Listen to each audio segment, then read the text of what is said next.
Hello, bonjour. Aujourd'hui, on va parler d'une autre maison royale, cette fois-ci de la maison royale ibérique, celle d'Espagne. Donc, il y a un grand scandale qui se passe en ce moment là-bas. En fait, le roi aurait été sujet d'une enquête sur l'existence de fonds de provenance assez illicites. Et pour ne pas que cette enquête commence et pour ne pas entacher la réputation de son fils, il a décidé de s'exiler. Donc, il a décidé de partir d'Espagne et d'aller se réfugier dans un autre pays. Ça, c'est quelque chose d'assez grave parce que c'est un roi, même s'il avait démissionné de ses fonctions de roi, il avait abdiqué pour son fils. Un roi qui a décidé de quitter son pays de son propre chef pour arrêter une enquête qui aurait eu lieu. Donc, il a décidé de s'exiler. Alors, qu'est-ce que ça veut dire? Ça veut dire que voilà, son fils, l'actuel roi, va rester en fonction. Il n'y aura peut-être pas d'enquête. En tout cas, ça n'aura pas les conséquences que ça aurait eu si le roi était resté, le roi Carlos était resté. Et ça va ralentir l'enquête ou ça va carrément la classer. Et l'actuel roi pourra continuer avec sa femme à régner. Alors, ce que certaines personnes se sont demandé, en fait, c'est est-ce que la reine-mère va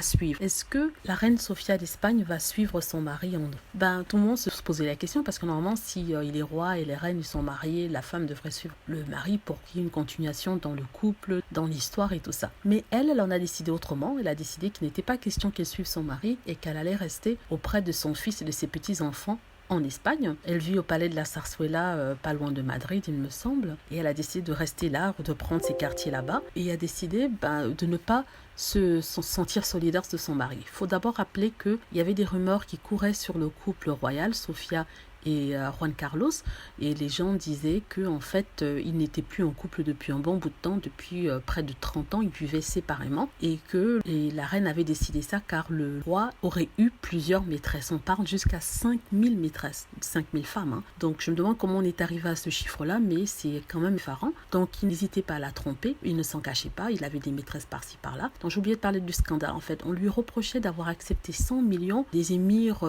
d'Arabie Saoudite afin qu'il leur facilite un contrat en Espagne. Donc, ces émirs lui ont donné 100 millions de dollars, 100 millions qu'il a empochés. Et qu'a-t-il fait de cet argent? Il a gardé une partie afin de cacher l'autre partie qu'il ne pouvait pas justifier. Il a donné à sa maîtresse. Il s'agit de Corinna Larsen. Comment on a découvert le poteau rose? C'est en fait la justice suisse qui enquêtait sur l'origine des fonds de Corinna et qui s'est rendu compte en fait que derrière elle, il y avait le Juan Carlos. Les fonds en question étaient de 65 millions d'euros. Donc, ils ont remonté la filière jusqu'à Juan Carlos et se rendu compte que lui, il était derrière tout ça. Il avait d'autres comptes, même en Suisse et dans d'autres paradis fiscaux.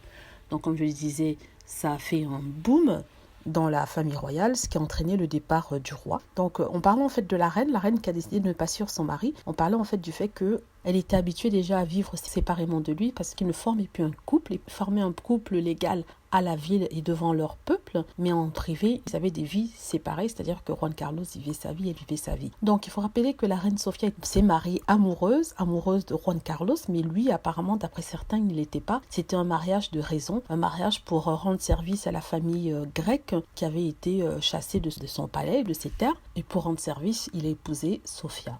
C'est ce qui se dit en Espagne. Sachant qu'on avait promis Sofia au roi de Suède, l'actuel roi de Suède, mais celui-là était déjà non seulement amoureux de la reine Sylvia, mais en plus de ça, comme la reine Sofia, d'après certains, n'avait pas de dot, une grande dot, il ne l'a pas accepté, il a fait la sourde oreille, et ce qui fait qu'on l'a marié au prince, au roi Juan Carlos. Tout le monde a quand même rendu hommage à la reine Sofia en disant qu'elle a beaucoup supporté toutes ces tromperies et tout ça, qu'elle est restée auprès de lui, elle n'a pas demandé le divorce, c'est pour le pays et tout ça. Mais ils disent en fait que la raison pour laquelle elle n'a pas demandé le divorce, c'est parce qu'elle est une fervente catholique et quand on est catholique, on ne divorce pas dans ces grandes familles. En plus de ça, il y avait le royaume, elle ne voulait pas perdre son statut. Donc voilà, c'est un petit rappel de la situation de ce qui se passe en Espagne. Comme je disais, le roi s'est exilé, on va dire, pour ne pas dire fui. Donc j'espère que vous avez aimé cette petite vidéo. N'hésitez pas à poser des questions si vous en avez, rajouter des choses si vous le souhaitez. Tout ça dans le respect, bien sûr. Je crois que ce que je viens de dire ne va pas plaire à certains fans royalistes, mais ce sont des choses qui arrivent. Donc voilà, merci d'avoir regardé. N'hésitez pas à cliquer sur like, à vous abonner pour plus de vidéos et à cliquer sur la petite cloche afin d'être averti lorsque je poste une nouvelle vidéo. Merci.